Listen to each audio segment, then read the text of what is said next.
akhirnya impian kita tercapai ya, Bang? Tercapai ya. Iya, itu mendapatkan narasumber guru SMA. Guru SMA-nya kita nih. Yang dulu ada banyak urban legend di sekolah lah ya. Rasa penasaranmu terpuaskan, Bu?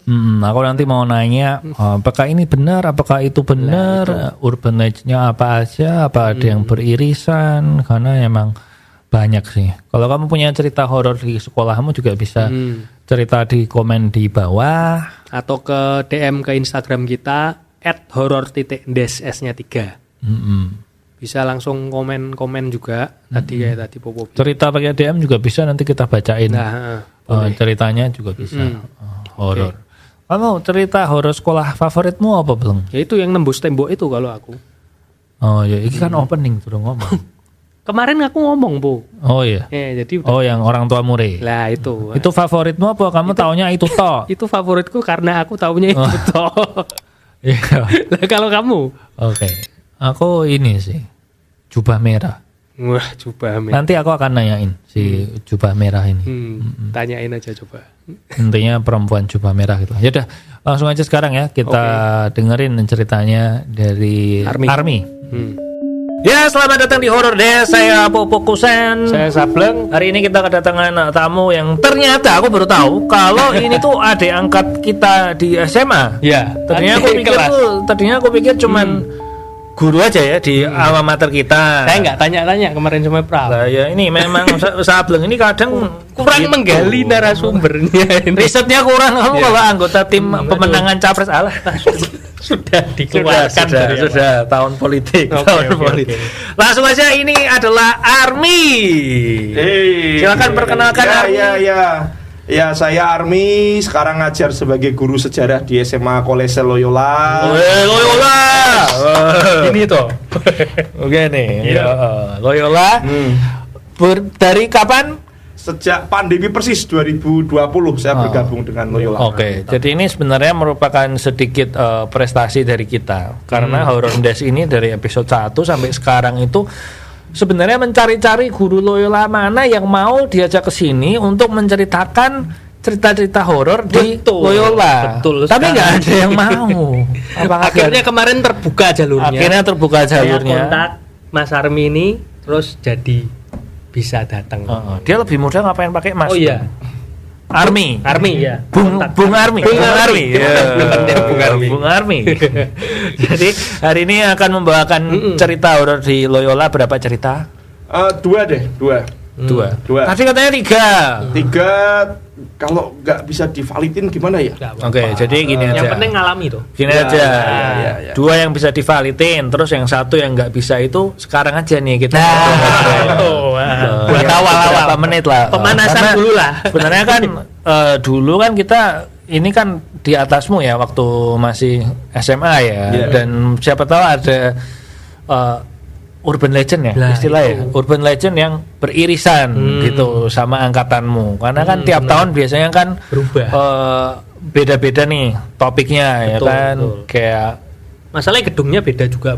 Loh, kita kan dia sudah sama direnov. Kita ambil dia bodoh toh. Sempet tapi sudah direnov. Kita ngalami yang masih lama. Beberapa masih lama ya, gedung lama yang kemudian digunakan lagi. Waktu kita kelas 3 itu kita wis gedung baru, tapi nggak AC. Bodoh dia bisa.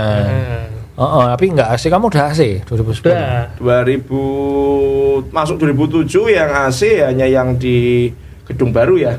Yang lama yang sisa warisan bangunan lama ya masih belum AC kan.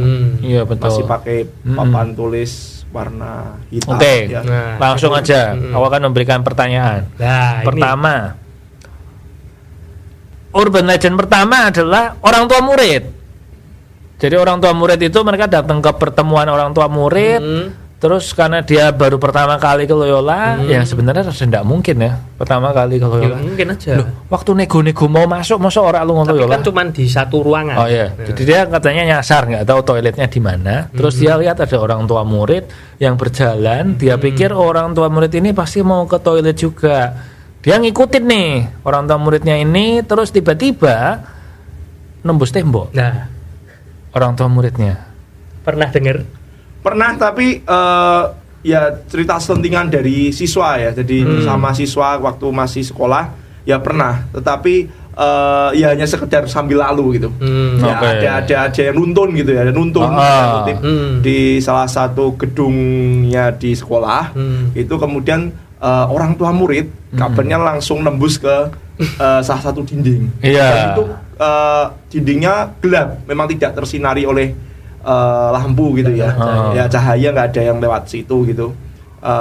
Ya orang tua murid kalau diceritakan sama teman-teman waktu itu ya ikut-ikut aja gitu, karena memang sudah kebelet banget ya. Ya ceritanya itu tapi nggak terlalu sih ya, hanya sambil lalu gitu. Ada tempat tidak nyerah, biasa gitu. Oke. Terus yang kedua apa belum? Kamu pernah dengar apa? Aku itu tok boh inget ya. Itu tok. Kamu ini nggak gaul banget sih. Wes ning tempat asal nggak pernah, sini nggak pernah. Tulang rusuk. Lab biologi ya ada. Kemudian dibungkus kain kafan juga. Sering diberi sesaji dulu. Sekarang udah enggak, sekarang dan normal dipajang dengan standar untuk lab biologi, tapi memang tulangnya tulang asli gitu. Dikonfirmasi oleh salah satu laboran senior gitu yang kemudian cerita bahwa ini diambil di salah satu sudut Loyola ketika bongkar bangunan baru gitu ya. Itu kemudian ketemu satu rangka yang utuh gitu. Nah itu yang kemudian dirawat itu sebagai bagian dari pembelajaran biologi gitu ya. Ada muatan edukasinya gitu ya. Itu. Nah, tapi cerita bergerak dan sebagainya juga dari siswa gitu ya. Di hari tertentu atau jam malam tertentu gitu. Nah, tapi konteksnya adalah itu kerangka yang terpakai untuk pembelajaran utuh biologi gitu kita. Jadi sisi horornya kok menjadi tipis gitu ya, karena kemudian benda yang dianggap punya nilai magis itu kemudian ternyata terpakai untuk dunia edukasi kita gitu ya. Benar. Itu cerita di kerangka yang tertinggal di salah satu dasar pondasi bangunan kita yang baru dengerin. Baru denger. Aku yang denger ternyata beda sama beda. Berarti nggak valid. Aku denger tulang rusuknya itu kalau dihitung selalu beda, nggak pernah sama. Jadi kalau hari ini kamu datang ke lab bio nih, terus kamu ngitung, tulang rusuknya ada 12. Terus kalau besok kamu kesana lagi, 13. Orang yang sama ngitung, kok cuma 9. Besoknya lagi orang yang sama ngitung, loh kok cuma 10. Nah itu katanya kayak gitu, berubah-ubah. Tergantung tanggal ganjil sama genap. Poplat nomor podcast horor, jangan ketawa-ketawa. Berubah tulang rusuknya enggak sih, tapi bergerak ya. Menggerakkan salah satu bagian anggota tubuh dari tulang itu ya. Banyak siswa di angkatan saya maupun adik tingkat itu bercerita. Tapi juga ini juga ya antara ya dan tidak ya, ketok-ketokan lah. Ya. Kalau menurut saya sih ya namanya cerita horor dengan tulang itu memang cerita yang lumrah dan normal ya, kalau namanya tulang mainstream. Mainstream ya, begitu ya. Itu sih kalau saya lebih ke sananya. Terakhir sebelum masuk ke yang valid. Perempuan berjubah merah katanya ada di itu loh, Pasturan itu. Kan ada pohon tuh di Pasturan. Bambu? Atau pohon bambu tuh. Ada pernah dengar bambu gitu. Pohon situ. Di situ. Nah, satu laboran senior pernah cerita. Ya melintas saja, tapi tidak semua orang bisa mengetahui gitu ya. Ya ceritanya satu sisi itu doang, yang lainnya nggak pernah lebar. Saya baru tahu ternyata ada ya teman alumni yang melihat lainnya. Saya juga dapat cerita baru kali ini, tapi kalau konfirmasi ada itu di titik itu ya laboran senior. Perempuan jubah merah. Ya. Jadi kamu nggak tahu siapa perempuan jubah merah ini? Nggak tahu. Tapi pernah tahu titiknya. Scarlet Witch. Wanda Maximoff. Udah. Ya udah, langsung aja Army sekarang memberikan 2 cerita yang valid. Maksudnya valid di sini apa toh? Ya, yang menyaksikan ini pelakunya ada guru senior, kemudian beberapa siswa yang hari ini gitu, kemudian melihat sepintas begitu. Dan tidak hanya 1-2 orang, teman kolega alumni iya, teman sebaya saya juga iya. Jadi yang bercerita banyak dengan satu cerita yang sama. Terus kemudian saya urut-urut lewat beberapa sumber tertulis ini asal muasalnya dari mana itu bisa diinterpretasi atau ditafsirkan itu. Mulainya dari titik ini gitu. Baik. Ya udah. Langsung ini guru sejarah pasti ceritanya pasti runtuh. Langsung Ami silakan yuk. Yang paling menjadi legenda cerita horornya Loyola bukan adalah Mbak Sari gitu ya. Nah, ini Mbak Sari ini saya pernah ditunjukkan siluet tubuhnya gitu secara tidak utuh oleh almarhum guru seni Pak Mugo gitu ketika Natal di tahun 2009 seingat saya kelas 12 waktu itu. Kebetulan Pak Mugo itu wali kelas saya. Almarhum Pak Mugo itu wali kelas saya. Kemudian menunjukkan di kelas saya gitu ya. Walaupun runjukannya di acara Natal tapi beliau duduk di agak belakang, kemudian menunjukkan handphonenya waktu itu yang masih kameranya mungkin tidak terlalu sebagus sekarang ya 2009 jenis handphone tertentu lah yang kemudian ya kalau untuk ukuran guru pada masa itu termasuk baik lah, kemudian digunakan beliau untuk memfoto gitu, ada siluetnya gitu di bawah tangga. Beliaunya pesannya Pak Mugo ini ketika ada foto Mbak Sari itu ya diduga kuat Mbak Sari ya karena memang satu-satunya demit perempuan di Loyola yang legendaris ya Mbak Sari itu dan memang mewujud siluetnya itu memang perempuan gitu, baju putih gitu. Lah saya itu kemudian dan teman-teman yang duduk di sebelahnya Pak Mugo almarhum itu diberi pesan itu. Ya artinya ini ada yang jaga Loyola. Ya sisi edukasinya masuk juga di situ sih. Artinya ya kamu harus kemudian sopan, harus kemudian menghargai mereka yang menghuni di Loyola dan juga menjaga ketertiban dalam tanda kutip ini, menjaga supaya semua warga di sekolah itu berperilaku yang baik. Jangan berkata kasar, kemudian jangan mencoba menjahili temanmu atau kemudian jangan berbuat curang juga dalam setiap pembelajaran gitu. Ini pesan moralnya Pak Mugo gitu ya, menunjukkan itu tidak sekedar menunjukkan untuk memperlihatkan sisi horornya saja, tetapi untuk mengedukasi kita gitu ya. Itu ada nilai yang yang ditawarkan Pak Mugo untuk kita waktu itu. Jadi menurut saya menarik itu karena beliau langsung yang bercerita ada wujudnya. Kemudian sisanya teman-teman saya cerita dan murid saya hari ini juga ada yang punya indera keenam dan kemudian bercerita juga ada gitu. Apa ada ini loh. Oh ya, kemudian apakah itu sama dengan Mbak Sari gitu. Ya saya hanya menerka-nerka gitu ya. Artinya saya hanya ya mungkin ya gitu. Tapi ya dalam batin saya ya itu berarti yang kamu lihat dan enggak mengganggu ya Pak. Ya enggak mengganggu menurut saya, tapi memang betul-betul harapan saya sih sebagai orang biasa yang percaya adanya beliau ya tolong dijaga muridku. Artinya anak-anak ini kan anak remaja yang kemudian sering melakukan salah ya diingatkan lah gitu. Mungkin kehadirannya itu memberikan pendidikan moral yang menyentuh secara secara ya tidak kasat mata, tapi harapannya semua demi kebaikan sekolah ya oke lah, nggak jadi soal gitu.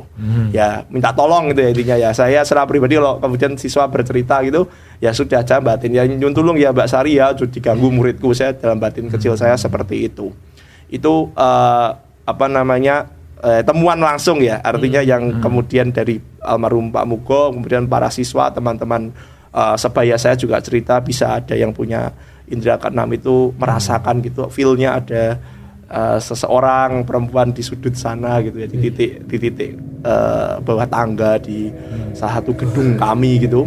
Nah seperti itulah ceritanya. Walaupun katanya Pak Mugo juga beroperasi di seputaran Loyola juga, ada tidak berdiri di situ doang, tapi bergeser kemana-mana. Tapi harapannya sama sih, ada nilai perlindungan bagi sekolah kami gitu ya dari perilaku jahat dan penyimpangan yang kadang-kadang anak-anak remaja itu sering usil gitu ya, sering usil, sering tidak tertib gitu. Sebelum lanjut bentar, kan mungkin banyak yang nggak tahu nih sebenarnya Mbak Sari itu siapa, kan cuman taunya Mbak Sari lah.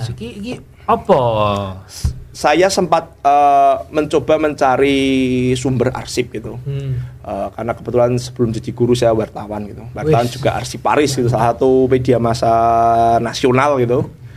Saya sempat ngulik beberapa arsip gitu, wilayah sekitar Loyola itu dulu apa gitu.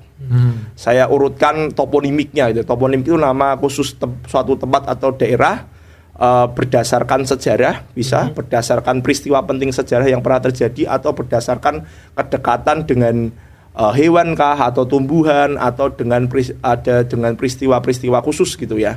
Lah toponimik yang dekat dengan Loyola itu kan, kalau di sekitaran tempat kita Berumbungan misalnya, itu Berumbung itu bambu muda, berarti kemungkinan besar di situ tempat tumbuhnya rebung dan kemudian jadi bahan baku lumpia seperti kita hari ini gitu ya. Jagalan misalnya ya, tempat jagal, ada jagalan banteng, jagalan macam-macam itu. Lah ini tempat jagal karena dekat dengan aliran air ya, selokan besar itu tempat membuang sisa kotoran jagal dan sebagainya. Lah depan Loyola itu ada Gabahan dan Karangkembang. Nah, Karangkembang inilah yang kemudian ceritanya nyambung dengan cerita di seputaran lokalisasi.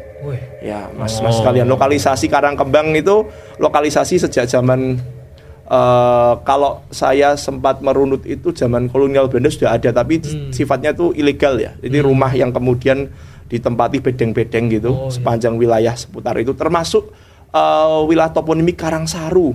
Namanya itu area lokalisasi ya. Terus kemudian direlokasi, dipindah ke Sunan Kuning hari ini itu. Itu era sekitar tahun 70-an. 70 sekian. Ini berpindah bertahap. 60 akhir sampai 70-an saya baca beberapa arsip itu ada relokasi itu. Beberapa arsip saya baca sepotong-sepotong ya, karena memang itu kan sumber pemerintah banyak masuk di situ. Tetapi hanya sekedar kalau menginformasikan orang-orang kelas menengah bawah dan kelas kecil itu ya, masyarakat kecil, kaum urban kota itu kan infonya tidak penuh, hanya sekedar relokasi gitu ya kemana lah. Karangkembang, Karangsaru itu adalah wilayah yang diduga kuat ya, itu bedeng-bedeng lokalisasi gitu ya. Dan ada foto yang saya temukan di disertasi seorang rohaniawan Yesuit ya, itu bercerita tentang seorang rohaniawan Yesuit juga yang pandai memainkan musik Pater Dense ya, gamelan supra. Itu kemudian si Pater Dense itu juga ikut sosialisasi alat kontrasepsi dan dunia-dunia yang terkait dengan kesehatan reproduksi untuk warga di Karangkembang dan Karangsaru. Ada foto yang ditempel di situ. Terus melibatkan siswa Loyola era tahun 60-an. Ada fotonya. Saya sempat membaca itu dan disertai tesis. Jadi tesis di salah satu sekolah tinggi filsafat dan bercerita tentang gamelan supra, tetapi ada tokoh Dense yang terlibat aktif dalam pelayanan sosial. Nah, dia mengajak anak-anak Loyola untuk terlibat di kerja sosial itu juga. Nah, salah satunya ya ini sosialisasi alat kontrasepsi dan kawan-kawan itu untuk warga binaan di Karangsaru dan Karangkembang itu. Nah, maka Mbak Sari berangkat dari mana? Nah ini berangkat dari situ. Kemudian ceritanya kalau pernah pula Pak Mugo itu sempat bercerita juga gitu ya. Tapi jauh setelah Natalan itu ya, Pak sejatinya ini Mbak Sari sekonding. Nah kemudian Pak Mugo juga kemudian tidak menjawab secara terang-terangan ya. Ya pokoknya warga kono. Warga kono. Dan saya menduga ya dugaan kuat ya warga Karangkembang atau Karangsaru itu yang kemudian meninggal tidak wajar. Tapi juga Pak Mugo sempat ada selentingan cerita gitu ya. Kita pernah, saya kan Apiloko ya, grupnya teater gitu ya. Pernah mementaskan nyanyian angsa, salah satu dramanya Wes Rendra yang cerita tentang pelacur yang minta bertobat itu ya, minta tolong ke dokter nggak dilayani karena nggak punya duit, kemudian ke mucikarinya juga, awalnya mucikari dulu tapi juga disia-siakan karena cari duit kan mucikari. Kalau kamu orang sakit ya nggak perlu kerja ya, kamu pergi aja, kamu penyakitan. Tetapi kemudian geser ke seorang dokter juga nggak bisa bayar, kemudian diusir juga, hanya disuntik vitamin C, kemudian ke pastor gitu ya, minta bantuannya, ternyata pastornya tidak menghiraukan ya. Nah, terus akhirnya ditolong oleh ya Yesus gitu ya. Cerita terakhirnya Rendra seperti itu. Nah, Pak Mugo sempat nyeletuk itu, ya cerita sing tau mbok gawe lah terkait dengan nyanyian angsa gitu. Nah, terus kemudian saya mencoba menalarnya gitu ya, tapi menganalisis gitu ya. Jangan-jangan ceritanya mirip dengan nyanyian angsa gitu ya. Maka kemudian Mbak Sari itu hadir gitu ya. Mungkin Pak Mugo menangkap ada nuansa atau ada feel kehadirannya beliau ketika kita mentas itu. Ya kemudian kita bisa menginterpretasi ini penafsiran saya ya. Yang nasibnya hampir mirip dengan nyanyian angsanya Rendra. Satu cerita di situ ya sequel itu. Mungkin juga minta tolong ke pastor Yesuit yang ada di sana, tetapi kemudian pastor itu kan kemudian punya standar pertobatan. Kowe tobat tenan ra iki. Mungkin nilai pertobatannya ini yang belum sempurna, kemudian dia bergentayangan. Saya menginterpretasikannya seperti itu. Kalau kemudian dia selalu katanya Pak Mugo ketika kamu latihan nyanyian angsa itu sering datang gitu ya, menyaksikan. Ya itu agak bikin deg-degan ya karena nyanyian angsa itu memang kalau zaman saya memang materinya latihan yang sering kita gunakan ya kelas 10, 11 gitu, 12 kita senggol dikit untuk menambah materi buat teman-teman yang gabung ke API Logo ya, apinya Loyola College itu.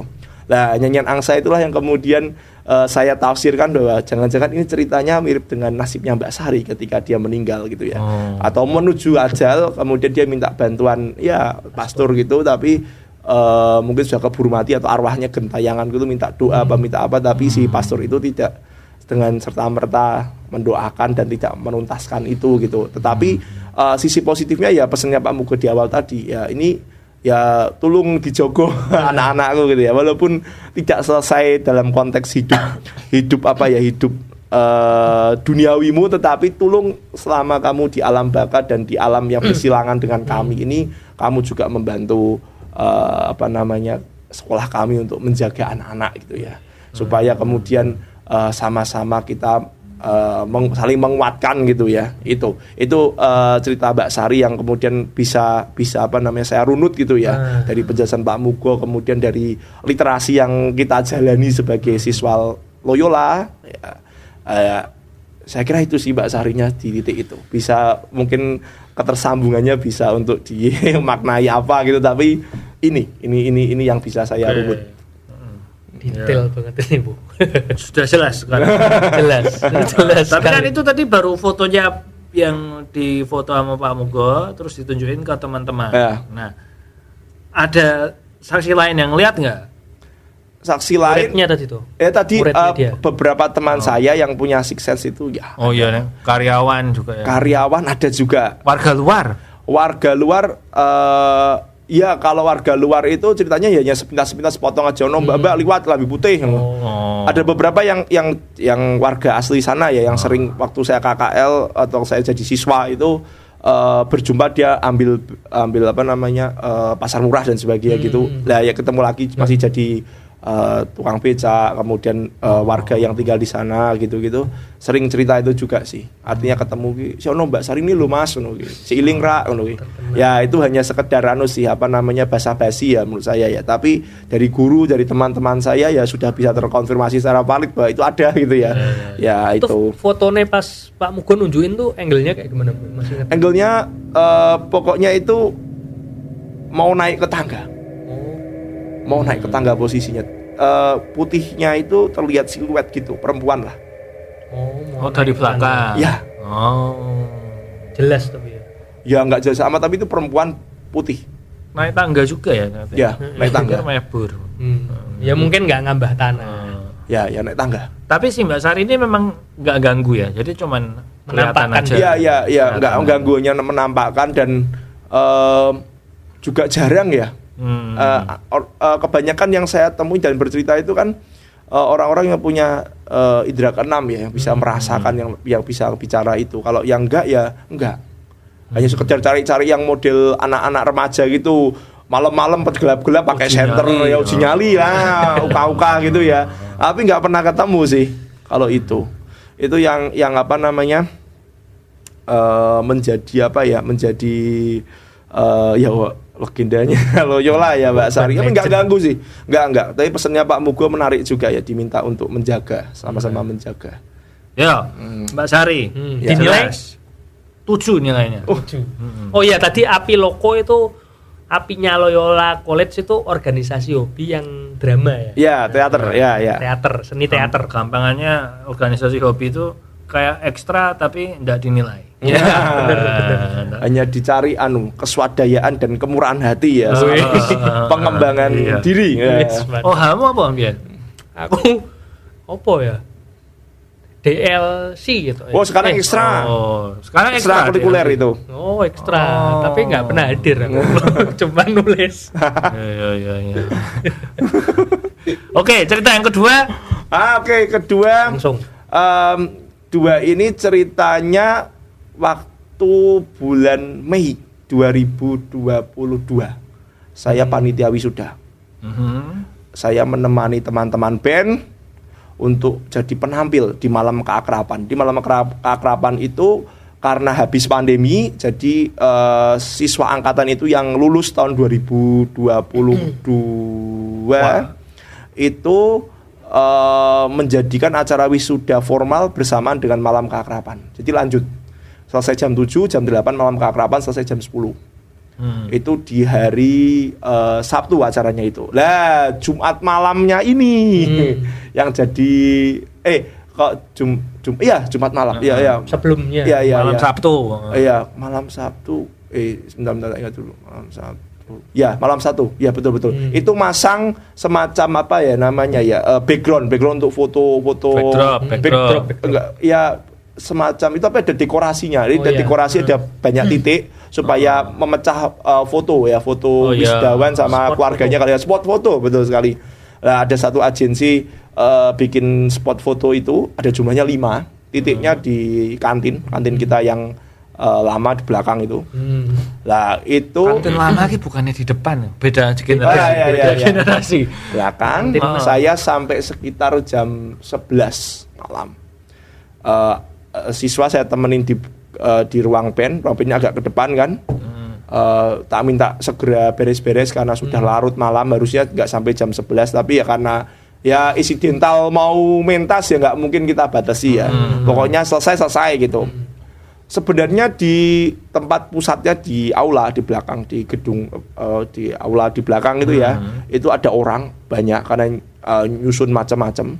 Ada guru juga ya di sana, ada karyawan juga. Jadi sebenarnya rame di situ. Ya, di depan ya rame juga anak siswa latihan dan sebagainya, itu band dan sebagainya. Termasuk panitia menyiapkan sesuatu di situ. Lah, ketika sudah mulai beres-beres, tiba-tiba ada bapak-bapak satu agak gemuk gitu, lari dari kantin itu lewat selasar gedung baru itu, lari terbirit-birit, setan itu. Bapak-bapak ini siapa? Pegawai yang dekornya. Oh iya, orang luar. Orang luar. Mukanya pucet, saya temoni mukanya pucet, terus ono apa Pak? Ono cah cilik aki, dobrak-abrik barangku.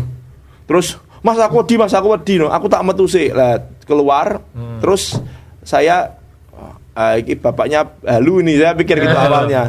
Tak lihat kok ya setelah bapaknya pergi nuansanya agak beda. Saya mengalami ya. Kok sepi. Saya ketika sejurus dengan bapaknya balik belakang tuh sepi gitu. Saya lihat ke belakang juga masih anak-anak masih beres sepatu dan sebagainya. Mereka dengar bapaknya teriak juga. Saya tanya, enggak itu. Bapaknya tuh enggak teriak, setan itu enggak dengar si anak-anak ini. Jadi yang dengar cuma kamu. Iya, tapi kan kemungkinan besar anak masih di dalam ruang band yang kedap suara. Pikiran positifnya gitu. Bapaknya kembali, anak-anak lewat belakang, parkir kan di belakang kan. Saya temui, enten apa toh Pak? Anu Mas, agak cah cilik Mas, sambil mbak rokok gitu. Dia kembali lagi minum, terus duduk di kursi yang ada di dekat hall itu, hall pamong gitu, duduk saya temui. Jenengan enten apa toh Pak? Anu Mas, ono cah cilik Mas. Wah, serem-serem, aku tak ngundang konco. Terus bapaknya duduk sambil minum sambil ngerokok di situ. Akhirnya saya tidak melarang rokok. Sebenarnya tulisannya rokok ya. Saya minta maaf ke sekolah karena nggak boleh, tapi orang ketakutan kok. Nggak bisa, saya kemanusiaan saya harus kemudian bicara kan. Lah bapaknya ketakutan dan keringet dingin Mas. Masa orang sendirian masang gitu, takut gitu. Terus pun diunjuk rumiyin mawon, nggih Mas, tak ngerampungke ngeses gitu. Dia mukanya pucat gitu. Sekitar 15 menitan dan memang tidak ada orang di situ, sudah pada geser-geser semua ya. Tinggal saya sama bapaknya itu. Dan sebenarnya di sana di aula tuh saya lihat sepintas ada lampu dan kemudian orang bergerak gitu ya. Tapi kok juga enggak ngeh ya. Jauh lah. Iya jauh juga. Terus setelah temannya datang 2 orang, kemudian Mas tak lanjut ya Mas, orang rampung iki. Wis lillahi ta'ala lah pokoknya selamat kabeh no. Ya terus kemudian saya beliaunya jalan, kemudian saya memberanikan diri setelah beliau jalan terus saya lihat memang ya udah nata normal lagi gitu. Kacaunya seberapa saya tidak melihat ya, tetapi paginya setelah itu saya masuk normal kan, ternyata kan ada kebijakan guru tetap masuk normal. Saya menemui salah satu karyawan senior gitu, dan langsung tutup poin bilang, memang neng kono akeh cacile Pak, basis anak kecil di seputaran itu. Mungkin bapak ra kulo nuwun kuwi langsung pasang langsung babet-babet. Terus lampu ini lali duripke mungkin. Pas posisi anak cilik itu kumpul tidak apa diapake itu pandangan dari karyawan itu, orang ora kulo nuwun kudune kan kulo nuwun ora wong jaba ya ngejak guru ya. Jadi mungkin kan aroma nafasnya hawanya kan beda. Ya kejak jenengan apa sapa mesti aman mesti, karena sudah tahu bahwa feel-nya Loyola ya akan terjaga gitu. Kalau orang luar enggak kulo nuwun atau enggak ada pengantarnya atau perantaranya kemudian ya kena gangguan gitu. Itu yang saya alami 2022. Kaget jujur. Bapaknya teriak setan itu saya jujur kaget. Mungkin kalau CCTV-nya tidak hilang, ada itu. Oh itu hilang. Saya nggak ngecek juga. Ada CCTV pasti. Tapi nggak sampai segitulah. Saya anggap itu ya sudahlah hal sepele kecil ya. Karena memang kalau nanti saya takutnya anak-anak yang lulus 2022 itu pada ngono setane iki bahaya lah. Enggak saya enggak cerita itu, tapi ada kejadian itu. Anak kecil ki berarti itu uyul ya? Ya demit mungkin ya demit apa-apa gitu ya. Ya. Pokoknya anak kecil gitu. Dan memang jumlahnya banyak katanya di situ. 7 kurcaci. Enggak tahu juga. Itu yang kemudian ya pesennya sama sih, artinya kula nuwun kemudian izin, sopan santun. Mungkin bawa barangnya kan gede-gede itu, styrofoam, ada yang kemudian songreannya styrofoam dan apa-apa gitu. Mungkin naruhnya buk gitu apa gimana, makanya keganggu ya, apalagi ya orang luar gitu. Saya kira ini jadi catatan juga ya, artinya juga ada etikanya mungkin diantar sama karyawan Loyola atau guru pendampingnya dari situ, dikabari dulu, nggak langsung naruh barang budut-budut taruh gitu, nggak gitu. Dimanapun tempatnya ada sopan santun yang harus dijaga. Ya 2 itu yang anu sih, yang lainnya das glundung dan sebagainya, tapi nggak terlalu anu sih ya. Nggak ada buktinya. Ya cerita sambil lalu ya sebenarnya sama ya orang tua tadi itu juga sama sih, sambil lalu. Ini cuman yang bersinggungan langsung. Yang bersinggungan langsung dengan saya itu ya Mbak Sari itu yang agak panjang ceritanya, dan kemudian yang saya alami sebagai guru ketika jadi panitia wisuda itu ya. Jadi saya sempat malamnya itu juga dalam hati juga berdoa loh, ya jadi diganggu ya lewat di seputaran. Tapi nggak nginep ya waktu itu? Enggak, saya nggak nginep. Ada guru yang nginep tapi di aula. Ya, ada guru satu guru yang nginep di sana. Ya sudahlah ya, memang 2 itu yang kemudian bisa saya runut ya. Yang lainnya kurang ya. Ada pocong juga gitu ya, dekat dengan lapangan gitu. Ya kemarin dibuat mercon-merconan ya nggak ada apa-apa itu. Ya berarti ya juga enggak ya gitu. Setan gelundung juga, yang das gelundung itu juga enggak. Kemudian pastur. Iya, pastur ada. Itu juga ya kurang valid juga. Utuh itu menampakkan diri apalah ya. Mungkin kamu takut dengan pamongnya apa kemudian terhalusinasi kayak kamu dimarahi terus, sering dihukum mungkin ya itu. Nah memang kelihatannya demit ataupun penunggu di sekolah itu menurut saya juga penting ya, menjaga moral, menjaga keadaban kita sebagai siswa itu diingatkan. Ada warga lain yang kemudian menjaga pola tingkahmu ya. Jangan kamu aneh-aneh gitu ya. Jangan kamu berperilaku yang enggak gitu sebagai seorang siswa. Ya, adab sebagai siswa itu harus dijaga. Itu sih pesannya gitu sih. Siap. Mantap ini. Aku ralat berarti yang tadi Mbak Sari 7,5, yang ini 7. Oh, ditukar. Tapi ya oke lah. Berarti memang benar kalau yang dibilang di setiap sekolah itu mesti ada urban penunggunya, itu benar ya berarti ya? Pasti. Ada, tapi sekali lagi kan tujuannya adalah untuk kemudian kita mencoba untuk pasti menghargai keberadaannya. Hidup berdampingan. Betul. Terus kemudian kita ya sama-sama menjaga anak untuk studi, untuk sekolah ya harus berperilaku baik juga ya. Ini pesan hidupnya di situ. Guru soalnya. Iya. Harus jadi teladan betul. Oke, thank you Ari. Mau ngasih pesan enggak buat KKL yang lain atau buat KKL? Mau promo juga boleh mungkin. Wah, ya apa ya pesannya ya? Ya cintai alma matermu lah. Kalau ada butuh apapun ke Loyola ya harus ready dan siap ya. Jiwa memiliki pengurus KKL ya. DKKL loh. Ya. Ini DKKL. Oh, DKKL. Gitu. Sudah lama. Harusnya rasa memiliki ya. Ya, ini yang menarik ini ya. Dadah gitu aja ya. Durasi sudah mepet. Thank you Army. Makasih banyak. Kalau ada cerita setan lagi boleh. Nah, boleh. Cerita ke kita lagi. Mungkin ada rekomendasi murid atau guru yang mau datang langsung. Nanti toh off the record aja kita minta diarahkan. Iya toh, tolong. Waduh, ya siap. Thank you ya. Ya, thank you sama-sama ya. Sampai jumpa lagi ya. Oke.